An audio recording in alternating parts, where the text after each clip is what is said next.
Hello, I'm Howard Bushart, and I'm the instructor for this course. So, welcome, as you probably know already. So, welcome to DAAC 1311. And this is going to be a presentation on Chapter 3 of Theory and Practice of Counseling and Psychotherapy. Again, geared toward the substance abuse counselor. And we'll be discussing professional ethics and what they are and why they're important. Ethics define a profession, and ethics sets limitations on the types of things that we can do in a profession. Ethics is also a huge word. Those few letters composing that little word create a huge concept. Ethics is a way of thinking, it's a way of being, it's a practice, it's a sets of rules, it's a process of decision making, it's guidelines for who we are, what we do, how we do it, in all aspects of our lives is huge. And every culture has its ethical codes, its expected behavior, its practices, etc. The codes of ethics educate both the practitioner of whatever they're doing, whether it be law, medicine, counseling, politics. It's hard to tell sometimes. They do have ethical codes and they inform the client, the customer, the person who's served by these professionals. In our case, we're talking public health stuff. We're talking addiction services and prevention services and that kind of thing. Prevention ethics are a little bit different than direct service provision counseling ethics, and you'll see that as we go along in some of the other courses. You'll also see other ethical presentations in these other courses because I will focus on different things. We focus on different things dependent on the topic, the subject matter that we're covering. So we'll go more in depth, less in depth, depending on what we're trying to accomplish here. And there is some overlapping of material in the ethics presentations and in discussions of ethics and in other discussions as well. Family systems theories that you'll talk about in here versus the information you'll see in the family class. There's, by necessity, some overlap there, so don't be alarmed by that. Today, when we talk about Chapter 3, you go in your book and the author outlines for you some learning objectives, some things that he wants you to get out of this, Dr. Corey. And I'm going to present this material in the spirit of what he wants you to get, and also I'm going to use his material to present it. Normally, I do my own research and presentation and put things together and try to coincide it with the book. But today I'm just going to use Corey's slides, the information that he put together as a tool for teaching this course. I'm giving him credit. This isn't my research that I put on the slide materials. It's basically his. So and I'll use those as guidelines as we go through this. And without further ado, I'm going to go over and access that material and share my screen with you so you can see it too, and away we go.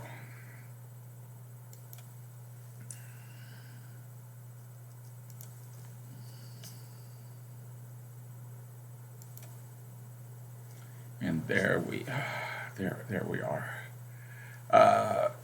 Theory and Practicing of Counseling and Psychotherapy, Chapter 3, the ethical issues that arise in counseling practice, and they do. I mean, they absolutely do arrive. We will see these all the time.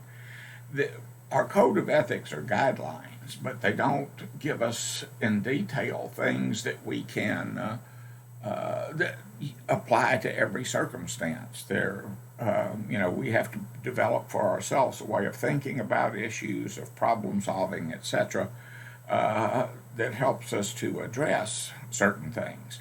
At the same time, there's no point in reinventing the wheel either. The Code of Ethics addresses some really common things that happens in counseling, and in another class we'll chase that further down and talk about violations and sanctions and things like that. Today, we're going to talk primarily about mandatory, aspirational, and positive ethics and the difference between those, and talk about some concepts that are very important to counseling, such as understanding the right of informed consent and confidentiality and the limits of confidentiality.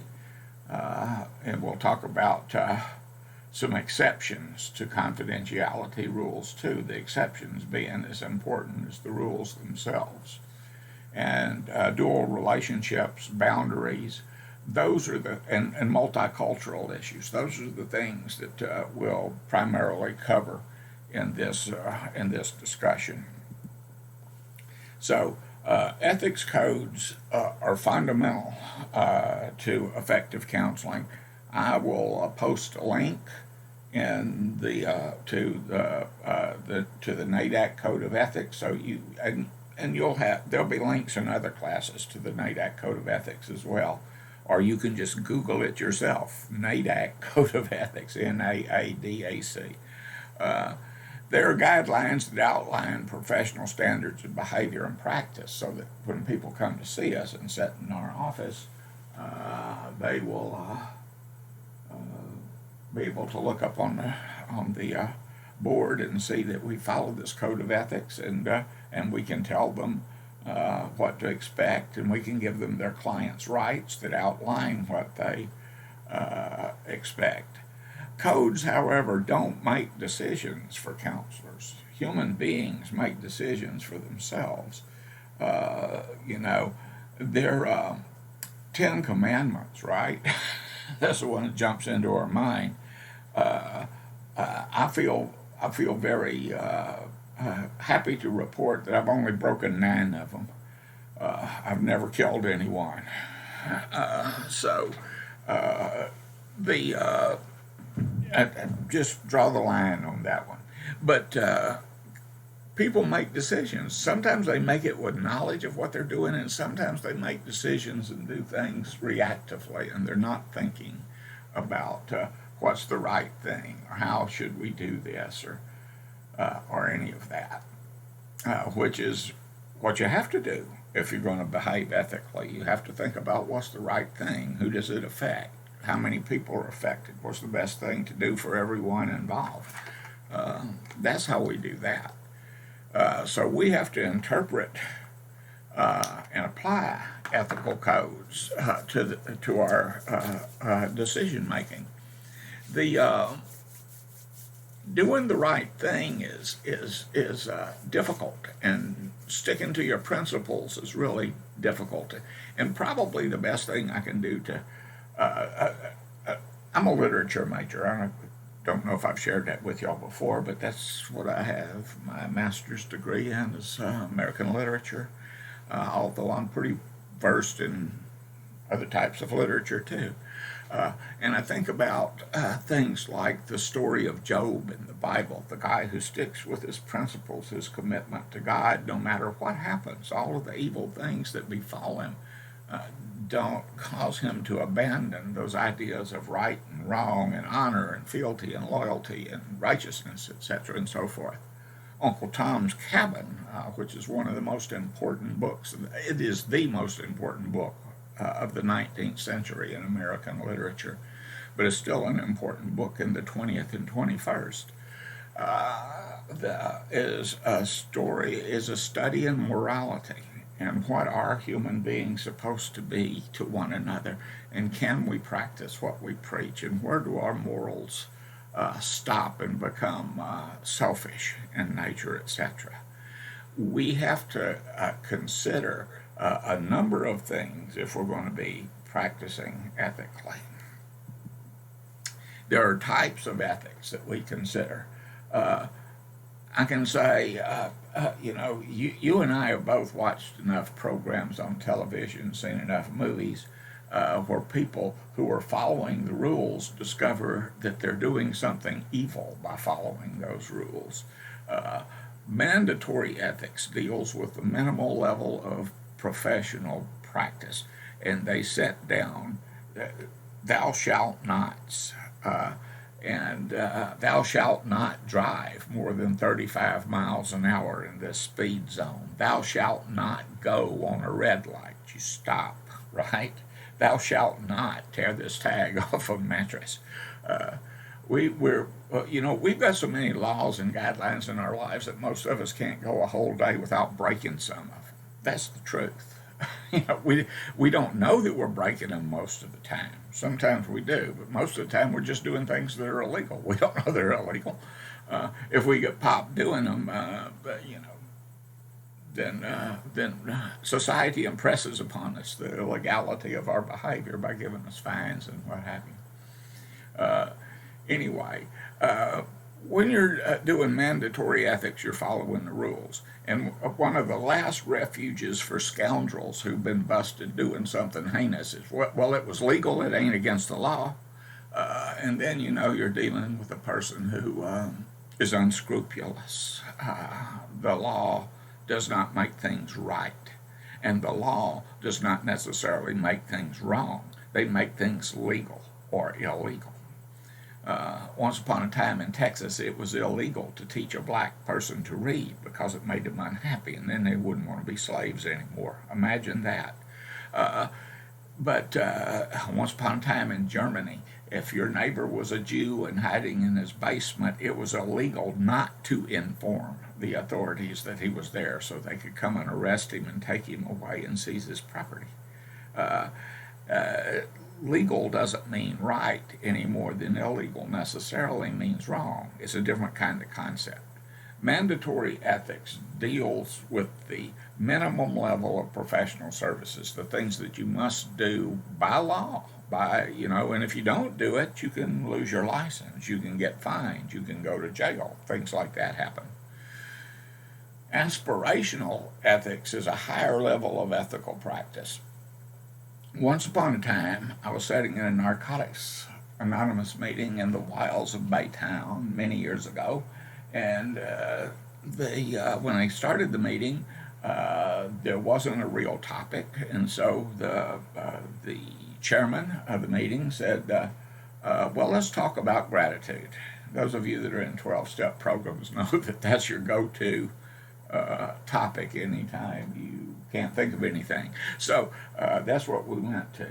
And away we went and went around, and people were talking about the things they were grateful for and why they were grateful and that kind of thing. A fellow who was on parole shared an incident. He said, I was walking to work, and my job sucks. It's raining, it's cold, and all of that stuff, and I'm having to walk to it. And it's this miserable drizzle, and I'm getting wet, and I'm cold, and I'm shivering. And when I get there, I'm going to have a crummy job. I got to get down a mud hole and pump the water out for the plumbers to set the underground work for this apartment complex. And that sucks. I'm in the mud, I'm cold, I'm wet, I got low pay. And I'm just thinking about all this horrible stuff. And I see a bicycle leaned up against the wall of this convenience store outside. It's not locked or anything. It's just leaning there. There's a bicycle. And he said, it occurred to me that if I got that bicycle, I could be at work like in 2 minutes. I could just haul it down to work, get there in time to go sit around in the tool shed and drink some coffee and warm up and stuff like that. And I was really tempted to take it. But I'm grateful because this program has taught me how to think things through. Because, what if I took that bicycle and the guy who owns it caught me? Or a cop comes by at that time and sees me taking it. Or someone recognizes me and drops a dime on me with my P.O. I could go back to prison to finish my sentence, all because I didn't want to walk in the rain. So I'm real grateful for you guys helping me to think things through like that. and I left the bicycle where it was. And people clapped and said, yay, that kind of thing. I'm sitting back there thinking, how about it's not your damn bicycle? How about stealing is wrong? That when you take things, you're hurting other people. It's not a victimless crime by any stretch of the imagination.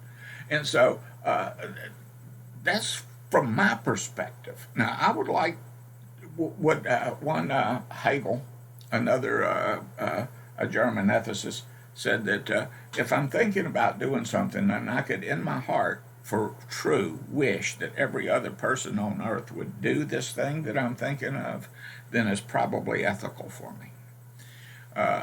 But would I wish that every other person on earth would steal a bicycle just because it was possible to steal it?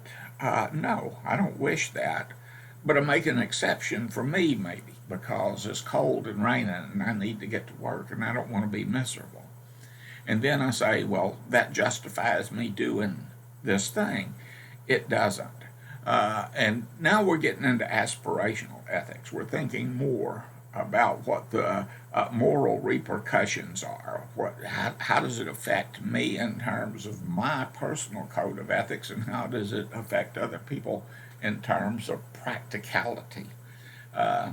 Is pretty much a universal truth if you haven't worked with people or maybe had these experiences yourself, that people who steal things usually don't worry about how it's going to affect the other people that they're stealing from. Aspirational ethics is a higher level of ethical practice, and it's not just about following the rules, it's motivation of a different sort. Positive ethics is an approach taken by practitioners, and now we're talking about professional ethics, in which everything that I do is for the best possible outcome for my client. I'm not just doing the minimum. I'm trying to go beyond that, to transcend that, to go the extra mile, so to speak, in doing the right thing. Can you do the right thing for the wrong reasons? Absolutely. We'll talk about that in some other discussions. Can you have a good outcome, even if you did an approach for the very wrongest of motivations, the most wrong motivation that you can come up with? Yes, you can. So bad thing. I've heard that the road to hell is paved with good intentions, but so's the road to salvation. Ethical decision making. The principles that underlie our professional codes, and Corey talks about do no harm. That's primum non nocere, the first ethical principle of the helping professions. We can't help everybody, but we should never do anything to harm them either, and we shouldn't fail to do something that will, because we fail to do it, cause them harm. There are sins of omission and sins of commission in here too. The principles that underlie our professional codes is to not hurt people, do no harm. Our activities should benefit other people. We should respect other people's autonomy. These principles benefit others, beneficence, respect others' autonomies, just autonomy, justice, and faithfulness. That when we commit to being with a person and helping them through something, we stick with it. The role of ethical codes, like I said a while ago, educate us about responsibilities. They're a basis for accountability, that we know what we're supposed to do and how we're supposed to do it, what limits boundaries we're supposed to set, limits on our practices, etc., and so forth. And these are all a basis for improving professional practice. What did I do? Did I go back up? Didn't mean to. Okay, there we are. What's up here? Wow, duplicated slides. Oh, there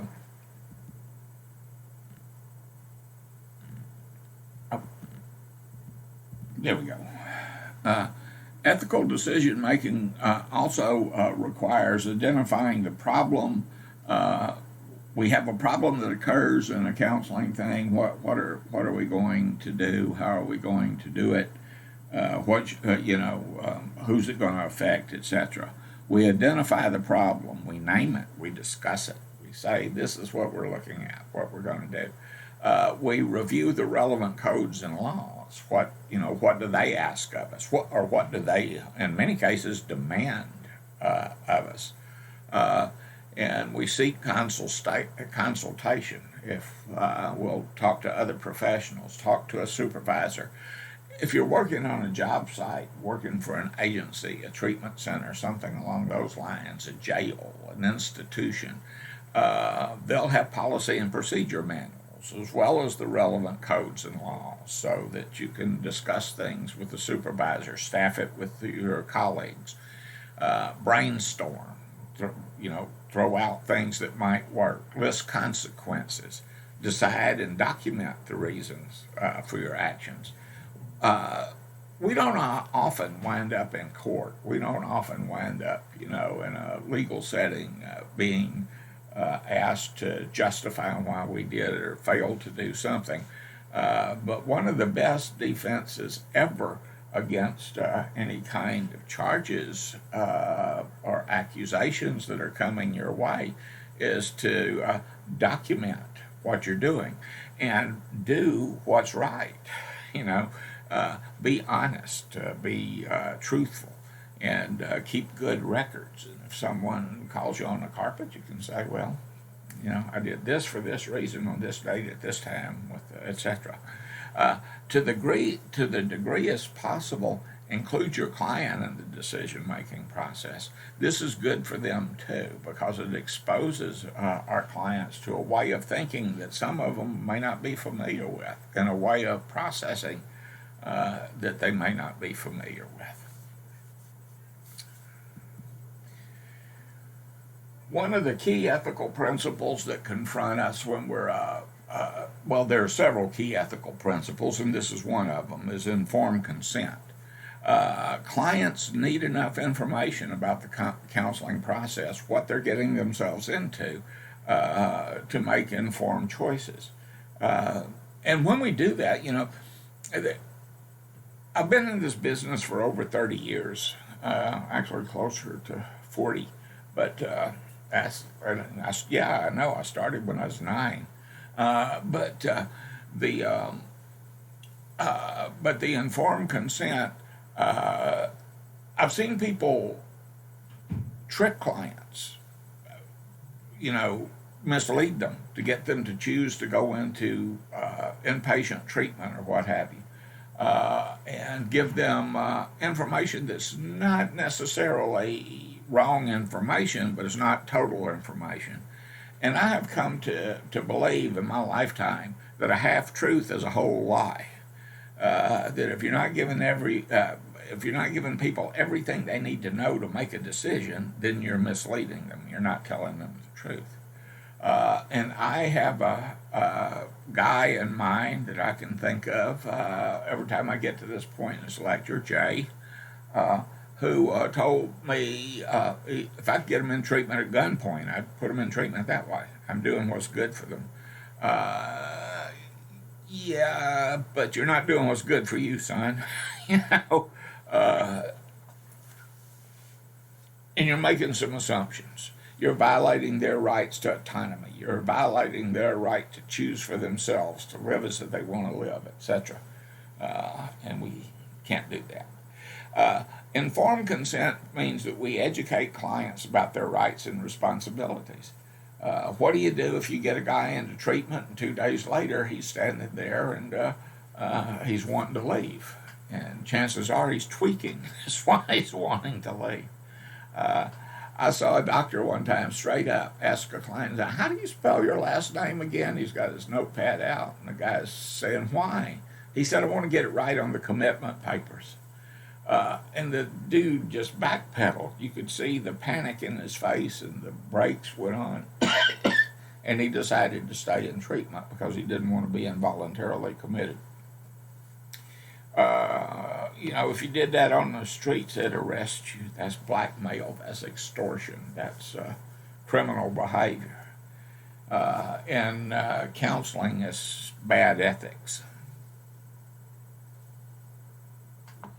Informed consent should include information such as what you're going to do, why you're going to do it, what the goals are, what the risks and benefits are, what alternatives there are, what your rights are if you don't want to complete, what it's going to cost you, how it's going to be supervised, and the limits of confidentiality. Those are all good things to have up front before you say, yeah, I want to come in, because you might want to say, I think I'll check out a couple of other places, or go another route. And it's the client's right to do that. We'll talk about that in other classes a little more in depth. Limits of confidentiality is essential. If we don't keep things to ourselves, the clients aren't going to tell us things. And they're going to give us a little bit anyway. Usually, in these courses, before we get through with them, someone's going to ask me, so Howard, how do you get people to trust you? Well, trust is a decision, kiddos. It's not something that you necessarily feel. It's definitely not guaranteed. I mean, what would be the point of trust if it was guaranteed? We wouldn't even be having this conversation. Trust is something you decide to do with someone. Trust is an action you take with someone. I decide to trust you, knowing full well that you may not honor that trust, that you could do, that you could take my information or whatever it is that I give you and do whatever with it. Don't have guarantees.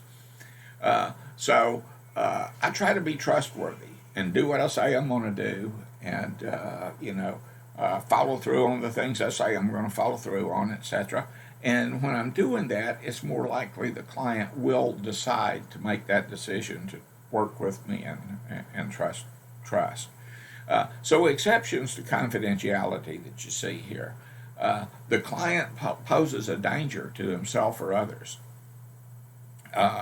And that happens. I mean, if you come in here and tell me that you're going to go home and kill your spouse or beat your children, I can't allow that. If I'll have to take some interventions to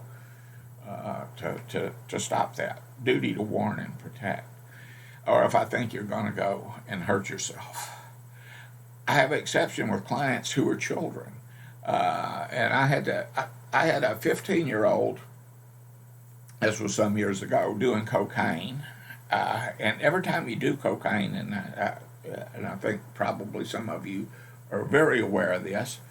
There are some drugs, cocaine's one of them, heroin's another, that your most recent use could also be your last use because it's dangerous. There's overdose factors involved in that. Kids using drugs are in a dangerous situation. She also was sneaking out of her house, and she told me this, with her boyfriend, who was like 27, and what I really had there was, statutory rape going on, and I couldn't keep that to myself. So I pissed her off and told her mother, and her mother chewed her out, but she didn't really do anything to stop it, and I had to take it up a notch, with CPS. But there are, dependent adults, older people who, are unable to take care of themselves, who are victims of abuse. And that's not just physical abuse, that's people coming over and taking advantage of them monetarily, sexually, all kinds of ways. If the client needs to be hospitalized, if they're having an overdose circumstance, and you'll see that too. I mean, there's chances are pretty good that someone will OD or have convulsions or something like that, either in your group or in your center, and you have to make decisions to get them some help. If information is made an issue in a court action, our clients usually don't request information from us unless it's evidence that's exculpatory that will help them prove their innocence.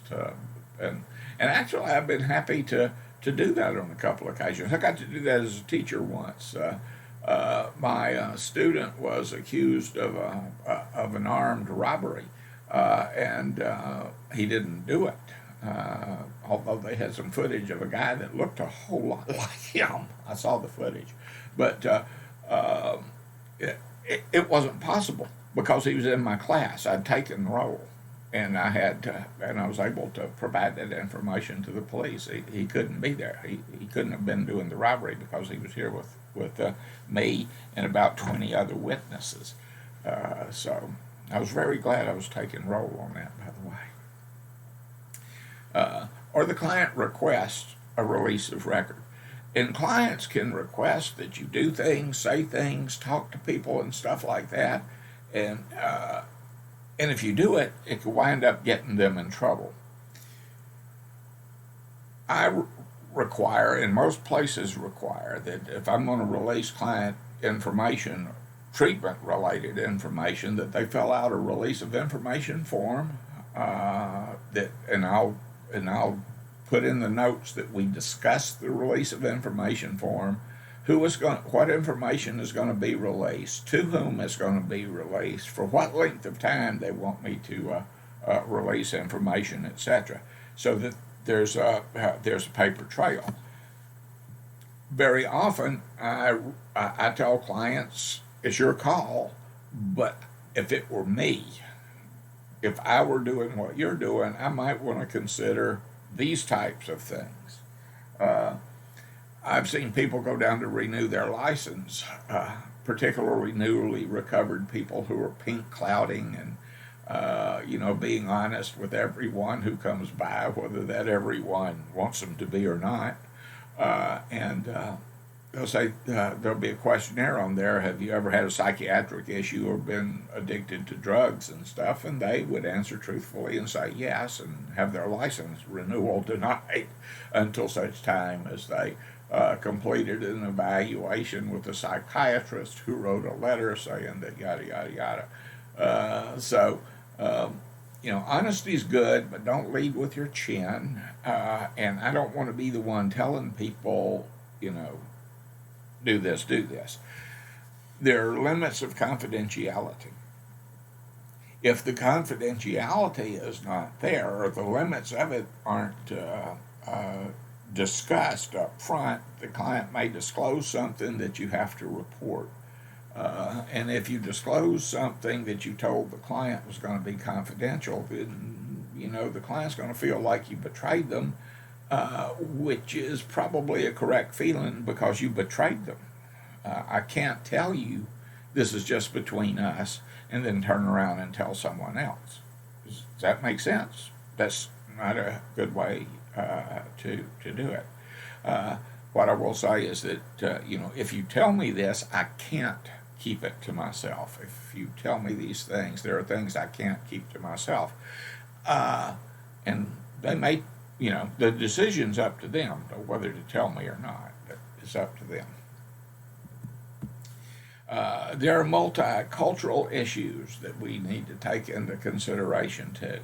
Biases are reflected when we're not cognizant of them. My biases are expressed sometimes unconsciously, and I don't want to think that I have bigoted thoughts or anything like that, but most of us do on some level or another. We make assumptions about people all the time, just at a casual glance, about who they are, how they are, what they are, etc., and so forth. That's a very natural thing for human beings to do. And it's also something we should all strive not to do and to be aware of when we're doing it. There are social and community factors, and we can't, focus entirely on individualism. There was a story that I heard, I think I read it actually in a piece of AA literature. It may have been The Grapevine. But it was talking about, it was a little narrative about someone who's watching fish in the ocean, watching these kingfish out there in the water. And he's dragging a lure through the middle of this school of kingfish. They're all doing what kingfish do. They're swimming together in patterns and things like that. And then one takes the bait. And when the hook's set, he starts to do things that are very uncharacteristic for that particular fish. He is diving. He's jumping out of the water. He's running back and forth. He's rolling over. He's shaking his head. And he freaks the other fish out, who kind of run away from him for a second. But then they all come back and look. What is he doing? Why is he doing it? What's wrong with Larry? you know? The moral of the story is that just looking at the behavior, it's very difficult for unhooked fish to understand what the hooked one's going through, right? While he's fighting for his life and doing all these strange things.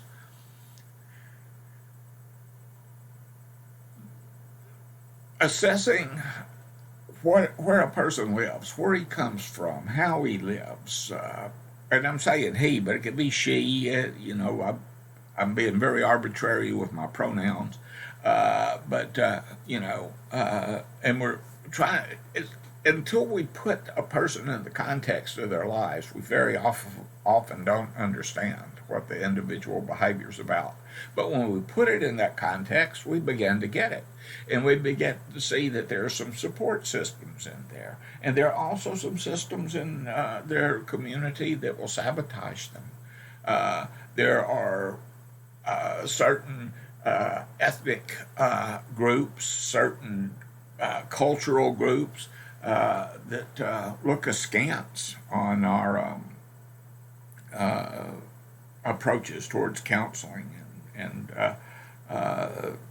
it's shameful to come see us. It's shameful to go into counseling. And if we take all of these components into consideration and consider the norms of the population that they come from, and we use screening instruments that take those norms into considerations, then we'll do a much better job of understanding. Our biases are reflected when we judge as pathological behaviors, beliefs, or experiences that are normal within that person's culture. Religion comes into my mind about here. There are around 500 gods or so, not counting the Hindus who have that much, just on one page, but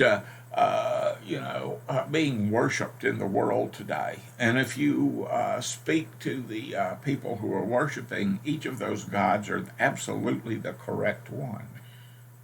And all of the people who believe differently from us are full of it, right? So, because our God's the correct one, we can make fun of their gods, but they can't make fun of ours. Strictly adhering to Western counseling theories without considering diversity from other people, Eastern mindsets, collectivist thinking, that kind of thing, and people who have come from countries where they have totalitarian governments or severe repression, they don't want to talk to you at all, because if they think you've got anything to do with the government, you are not the friend, that you say you are.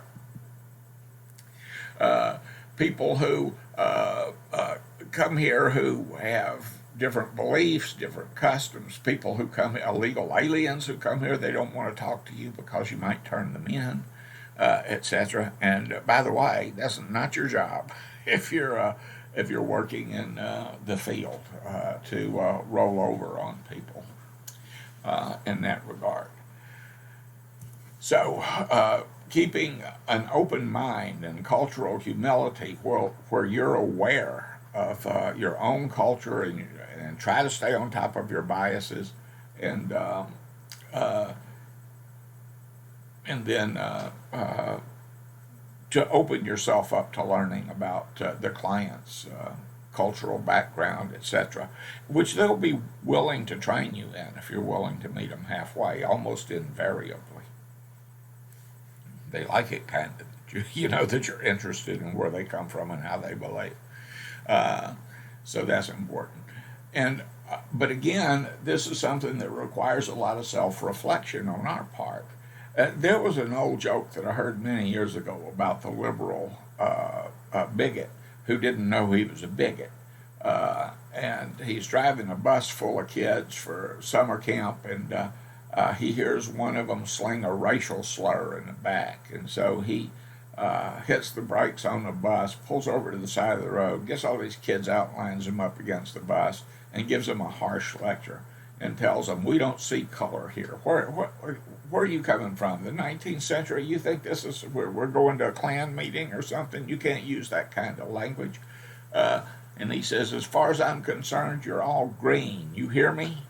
Everybody on my bus is green." "Sir, yes, sir." you know, and then he loads them, says, "Okay, everybody back on the bus. Light green in front, dark green in back." I didn't say it was a funny joke. And the point is, he thinks he's being fair and being impartial, and he doesn't realize that he's still making assumptions. And that's going to happen to us, guys. It is going to happen to us.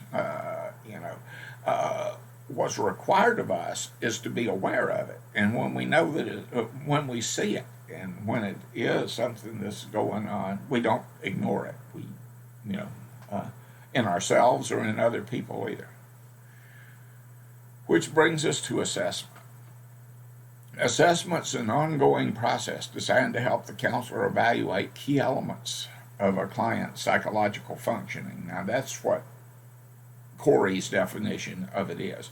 What we're assessing is if there is a substance use disorder, and if so, how serious is it, and what do we need to do about it, and how the client's psychological functioning certainly comes into play there, but our key focus is not on that, it's on the substance use disorder. And the assessment process is always influenced by where the counselor is, what the counselor thinks about it. I particularly believe in I'm a firm believer in the disease concept of chemical dependency, because there's physiological changes that take place. Because it's undeniable is the main reason I support it.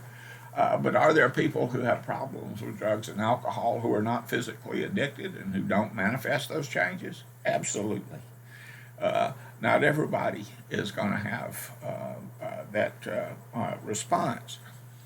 So my theoretical orientation should be flexible enough that when I'm looking at facts, I'm able to accept that they are facts. They're not opinions, etc., and so forth. A person, the way they look at things changes their reality. When you change the way you look at things, you actually change the world, believe it or not. We'll talk about that in another class, too. We'll talk about this one and some more when we get into individual psychology down the road here a little bit. So it requires cultural sensitivity, and it can be helpful. It is helpful in treatment planning. Unless you assess what's going on, then you can't come up with a good formulation of interventions to change it or to treat it. Does that make sense? I hope it does. I know that Noah's Ark thing that was in Kentucky. Bill Nye, the science guy, was challenged to go there. I can't remember the guy's name who formulated it. I think it was Ken something or another. But anyway, they had a little thing on like the Discovery Channel or something like that. But a thing that sticks out to me from that is that both guys are looking at the story of Noah and looking at this ark thing from entirely different perspectives. Bill Nye is an atheist, and the guy that put the Noah project together is obviously a man of faith. But they were posed an intriguing question from me that really revealed these two different mindsets. They asked the guy from Noah's Ark, what would it take to change your mind about the story of Noah and how the flood came and the ark and all that stuff. And he said, nothing will change my mind about that. The Bible is the infallible Word of God. And as it's written, so it was. Nothing will change my mind about that because that's the truth, the whole truth, and nothing but the truth. I will not move. And the reporter asked Bill Nye the same question. What would it take for you to change your mind on this issue? And Nye said, evidence. Show me I'm wrong and I'll change. And,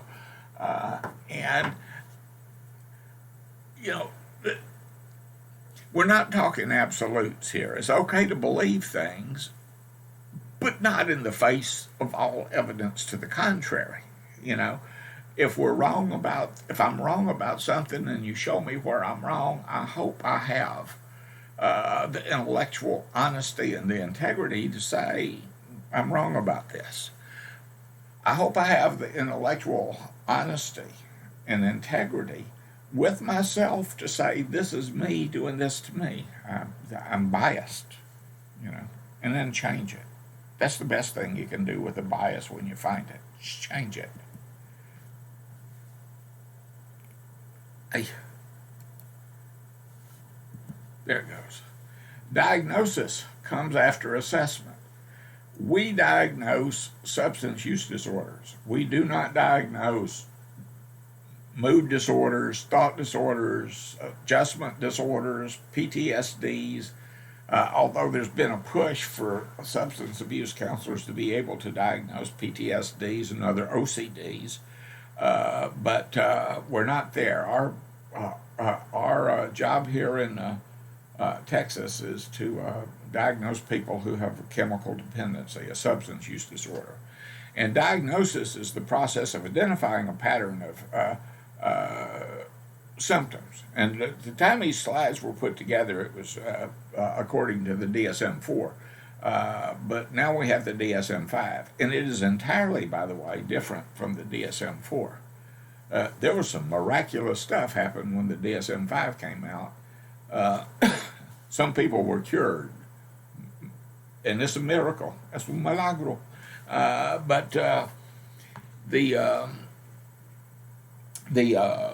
Because they rolled some diagnosis into other things and they did away with some. So if you had that diagnosis and it's no longer an illness, well, whoopee. And the DSM has changed. The discussion of Bill Nye the Science Guy, show me evidence to the contrary. The first DSM I ever saw was DSM-2.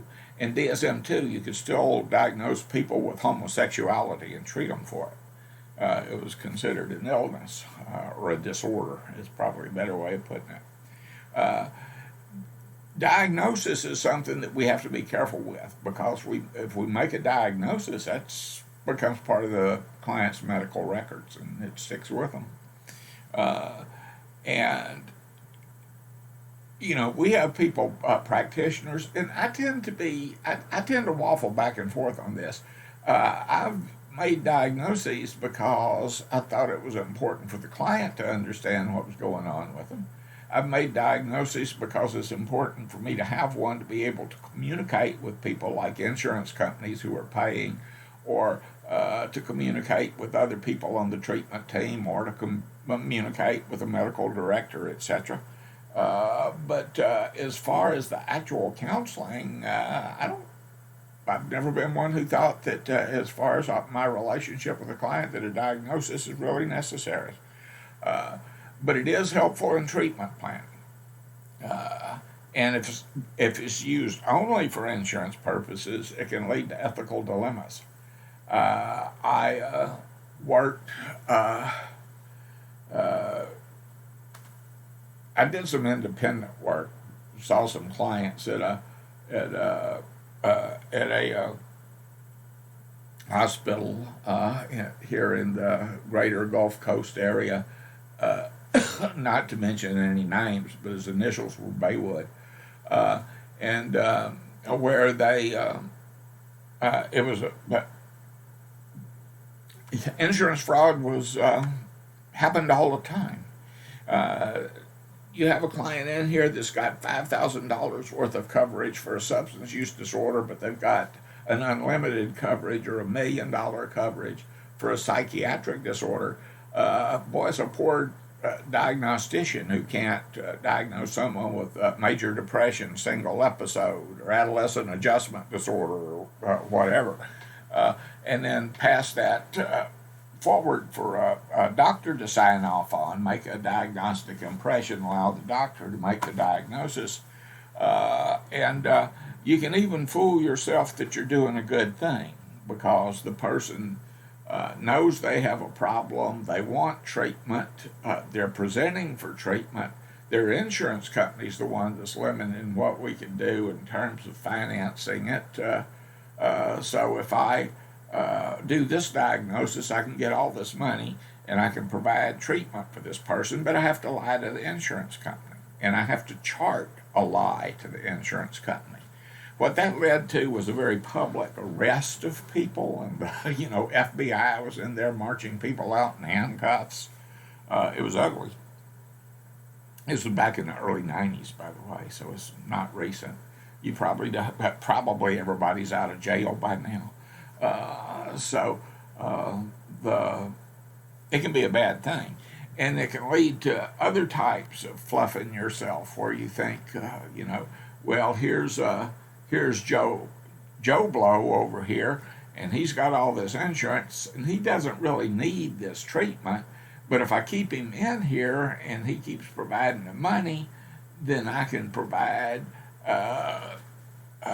treatment over here for John Doe, who doesn't have any money, doesn't have any insurance. I can free bed him and I can charge Joe Blow and get the money to finance John Doe.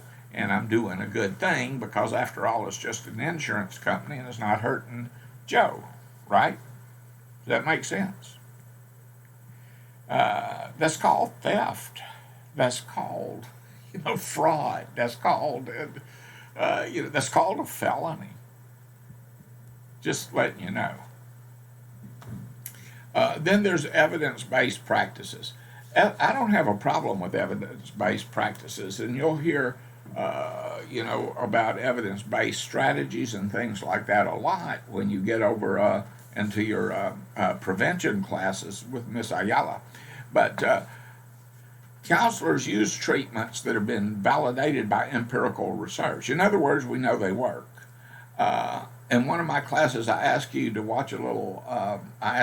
to watch a short clip from a television program called Adam Ruins Everything. Adam Ruins Everything. And the host, Adam, does just exactly that. But the clip that I'm having them watch is on the DAAC program in marijuana. The big hoop-de-doo about how marijuana came to be illegal, why we have so many people in prison because of marijuana, etc., and so forth. It calls into question the accountability of legal approaches to dealing with the problem, and it also calls into accountability the prevention aspect of DAAC. DAAC is not a very strong program if you're looking at it from the EBP perspective. In fact, there have been data collected that shows that people who participate in the DAAC program are slightly more likely to use drugs than people who don't. EBPs are preferred by a lot of insurance companies because they call for accountability, and accountability is important. And this is a thing that I've harped on for years. One of the drawbacks to this profession is that we haven't been very good at tooting our own horns. We are good at what we do and in the services that we provide, and people do get well. And we need the public to know that. It's pretty common when you're talking to people out there, they'd say, "Oh, substance abuse treatment, that don't work." I know somebody who went to treatment and yada yada yada. I had a cousin who yada yada yada. And are there failures? Sure, there are. But don't be so quick to write off the failures. I recovered in a 12-step program. Y'all may not have noticed, but I am a recovering person. And I'm glad they didn't set a limit on 1, 2, 3, 4 chips that you can pick up, because if I'd have fallen in the bay with all my chips in my pocket, I'd have gone down like a trot line weight. Had a bunch of them. And I kept coming back and kept coming back, and eventually something happened. And that's a whole long discussion for another time. But the fact remains, was I a treatment failure? Am I a treatment failure still? I've never been diagnosed with a chemical dependency. I don't think there's a official record of Howard Bushart, substance use disordered individual out there. There's never been a formal diagnosis of it made on me. How do you account for that? There was another treatment center that did aversion therapy primarily, not to mention any names, but its initials was Shadle Hospital. And they said a 10-day inpatient regimen followed by a couple of weekend follow-ups, and you'd be cured of your chemical dependency forever. And that was BS. And they had a 100% success rate. They actually claimed that. How do you get a 100% success rate? Well, glad you asked. You set a definition where your success is if they walk out the door sober, they're cured. They might not get out of the parking lot sober, but they're cured when they get out the door. And if you have that kind of, if you set those kind of standards for what constitutes cure, then you're going to have a real good outcome most of the time. Be wary of statistics. Not so wary that you poo-poo them. There are people out there who say, and I hope I'm not stepping on toes, but if I am, that COVID is a thing that's going on now. It's a hoax. It's killed over 400,000 people. Before this is over with, we're going to have over 500,000 Americans dead, and probably in around a year's time. We're up around Spanish flu pandemic numbers. We're closing in on them now. We've got over 400,000, and it was like 675,000 in the Spanish flu pandemic. This is not BS, and those stats are not BS. And this is not someone out there trying to trick you into giving up your rights by wearing a mask. That's just, frankly, goofy. But check the stats, check the sources, and when you're bringing evidence for accountability, particularly. So there are approaches, there are things that you can do that have proven to be effective. And in our case, because we're working generally as part of a treatment team, and we're working generally for an agency, they already have some standards, practices, accountabilities, etc., and so forth that we can utilize.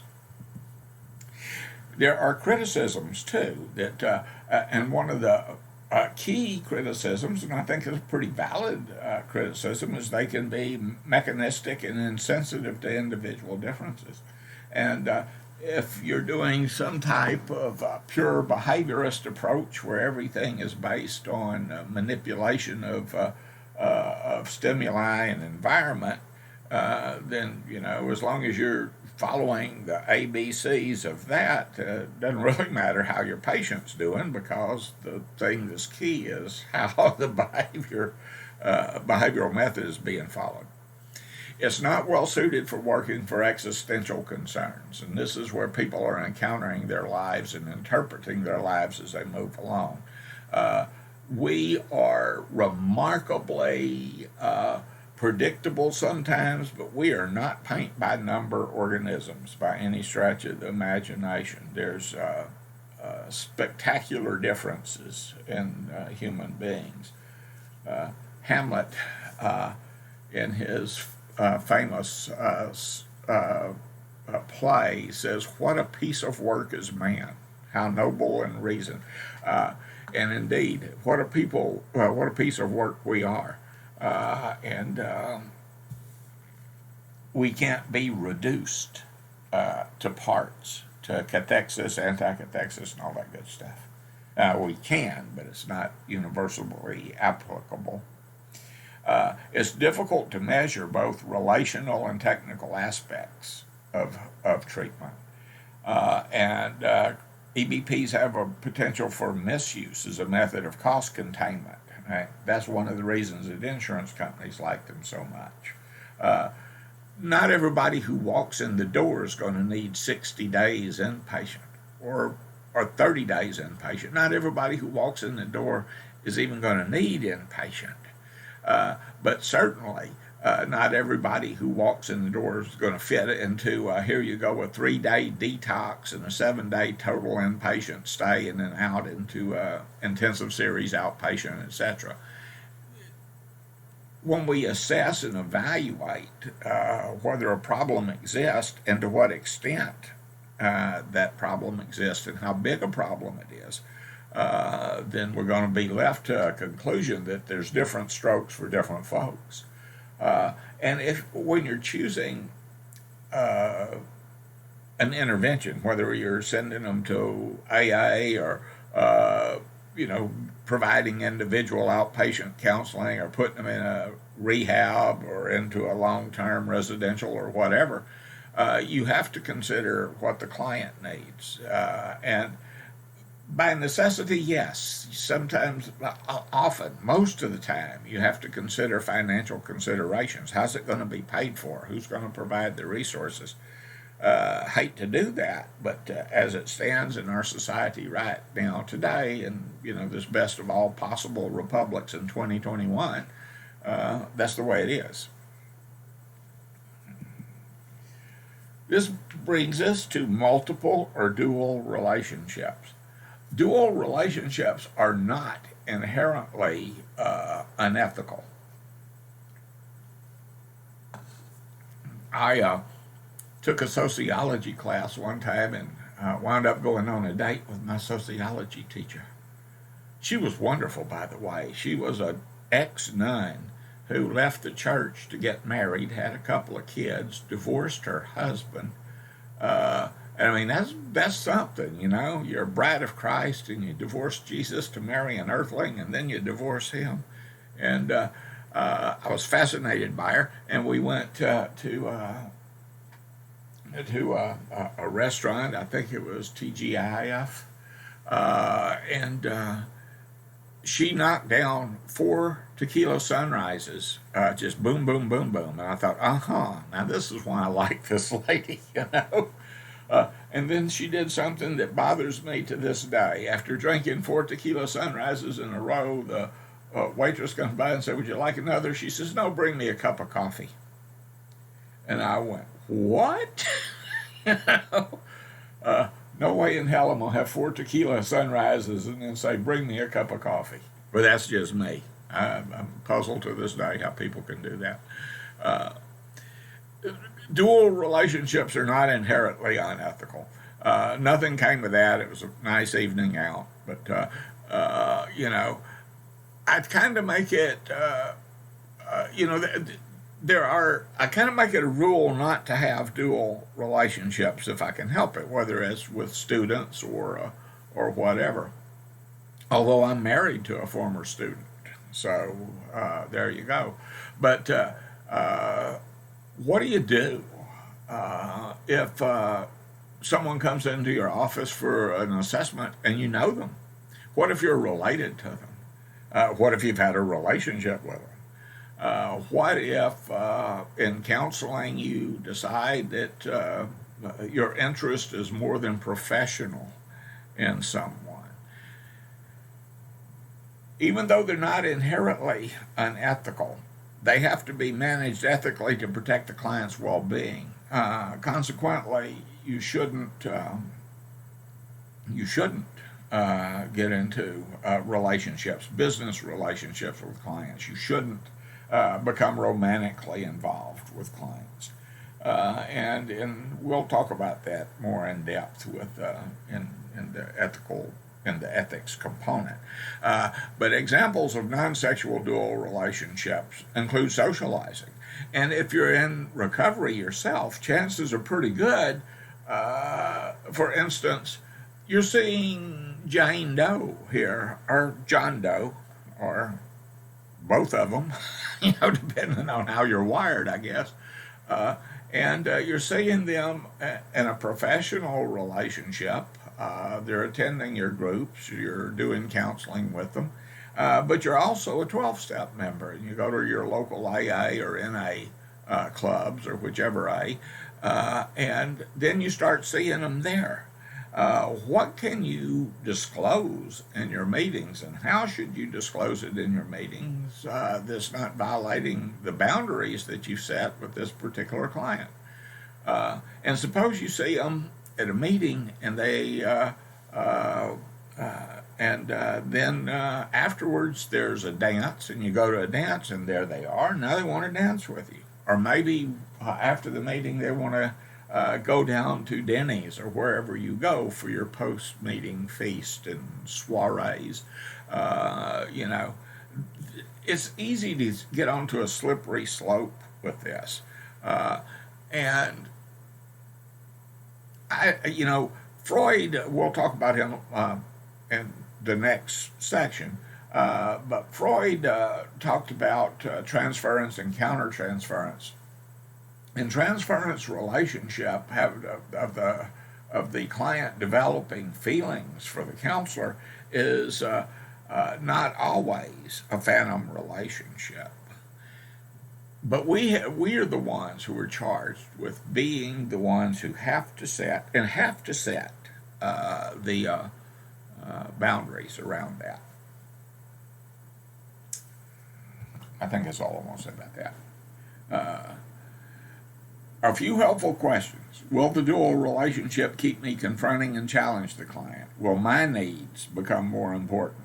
Can my client manage the dual relationship, and whose needs are being met? If I'm having a client keep coming back because I like to hear them tell me what a swell guy I am, I'm not doing the right thing by them. Y'all follow me? Oh, am I through? Looks like it. That was abrupt. Anyway, in conclusion with this, ethical decision making, is something that you need to develop. A way of thinking, a way of being, a way of going beyond, the first impulse or the first perception or what have you, and being able to change the way that you look at things, and helping the client to see options, and helping them to develop a broader, I guess, worldview, a larger repertoire of being able to of things that they can do to come to conclusions on their own. It's really not morality if you're just doing what I tell you to do. It's really not morality if you're just following the rules because they're the rules. But critical thinking comes into play. This is a place where normally I would stop and ask, are there any questions? But I really can't do that with you guys because you're really not here with me right now while I'm doing this. So if you do have questions or comments or anything like that, feel free to email them to me, and I'll try to address them. All right. Let me get out of here and come back over here. And see, that didn't hurt too bad, did it? anyway, I will post the PowerPoint for you. And remember, it's Dr. Corey's PowerPoint, it's not mine. And you can look back over it, and you can review this video, and you can look at your book. So you should have a pretty good idea of what I want you to do this week, which is, familiarize yourself with what ethics are and how they're useful to us as a profession. I'll see y'all soon, and